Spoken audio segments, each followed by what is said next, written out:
St. Mary's College Biz Ed 123 Financial Management, Goldman Sachs. Team 7, take 7, and action. Hello, my name is Jake Pavicic. I'm the financial advisor, and this is my financial analysis. And today we're doing a report on Goldman Sachs, or whether or not you should buy the stock. But since it's a premium of 16.1%, we said that you should buy that stock.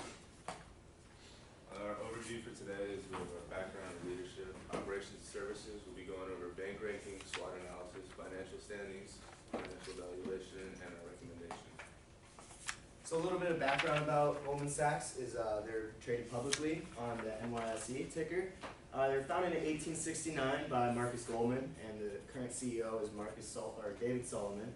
The headquarters are in New York City, New York, and they're investment banking and other financial services.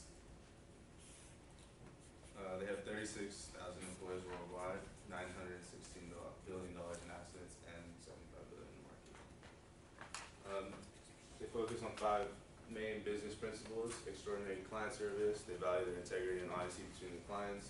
They provide a competitive working environment, dedicated to their employees, and they're focused on their results to the shareholders. A little bit of the leadership. Top shelf of the big company is the CEO is currently David M. Solomon. With the president and chief operating officer is John Waldron, the current chairman, and the former CEO Lloyd C. Blankfein.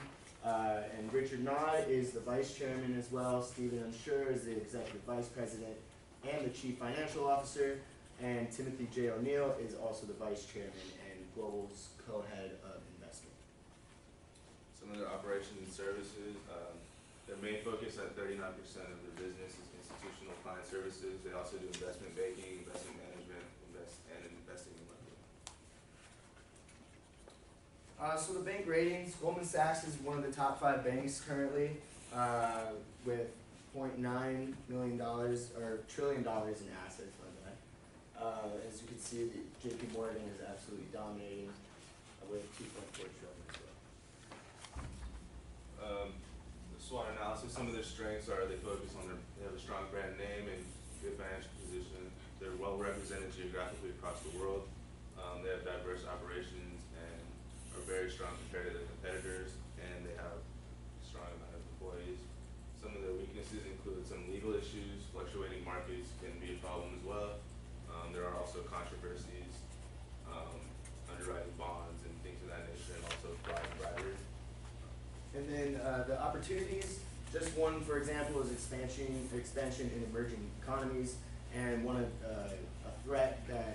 example of a threat is the changing government regulations and the financial crisis like recessions that is going to happen in 2020. So overall, for the financial conditions, their net margin interest is pretty good compared to the competitors. Their ROA is very good. ROE is good. And their asset turnover is good. Their debt to equity ratio is excellent. So overall, they're very good compared to their peers. The technical analysis of their stock. So as you can see, it's actually on the downfall right now with the peak already been hit. So as you can see, the upward trend went until about, I believe that's March of 2018, and it's on the decline. So we said that as well the RSI and the MACD are currently both downward trend. So we're looking at we're projecting a long-term upward momentum, but currently there is a short-term downward momentum with a discount of 20% at target price at $170. Into our evaluation, our perpetuity model, our risk-free rate's at 3.4%, the beta at 1.1. The expected market is 9%, and cap M at 13.3. We took the 9% at the ROE at $216, and that would be in the median range. With a premium of 5.6%. For our Gordon growth model, we also took the 9%. We had a cap M of the same 13.3%. We used the risk-free rate of 3.4%, which is just a little bit higher of what it's been over the past few years. So we took the 9% and we came out with 243.1 intrinsic value for the Gordon growth model, which has a premium of 18.8%. Moving on to the multiple approach, ratio, that put the stock value at $233.40, and that was in the medium range with a premium at 14%. And finally, for our DCF model, we had a weighted distribution of 55%, weighted equity of 45. Our ratio to debt was 5.5%, and our ratio to equity was 9%, with our WACC being 7%.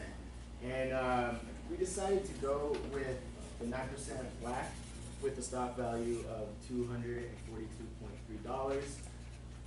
with a premium of 18.4%, because it was also in the medium range. So our weighted stock valuation was, for perpetuity was at 5%, Gordon growth was at 5%, multiple approach at 40%, and discounted cash flow at 50%. Our intrinsic value for that was $237.50, and our recommendation was to buy, with the premium at 16%. So for our recommendations, we have a total of 12 trades here, and we recommend to buy this stock with a premium of 16.1%. Don't get scared that it's on a downfall right now. It will jump back up. It's part of the economic cycle.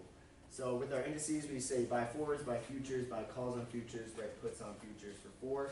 For our ETFs, we say buy on margin, buy calls, and write puts for a total of 4 trades as well. And then for stocks, we said buy on margins, buy calls, and write puts for a total of 4 in stocks. It was 12 trades in total. And these are our references for how we got our data. Are there any questions? Thank you, guys.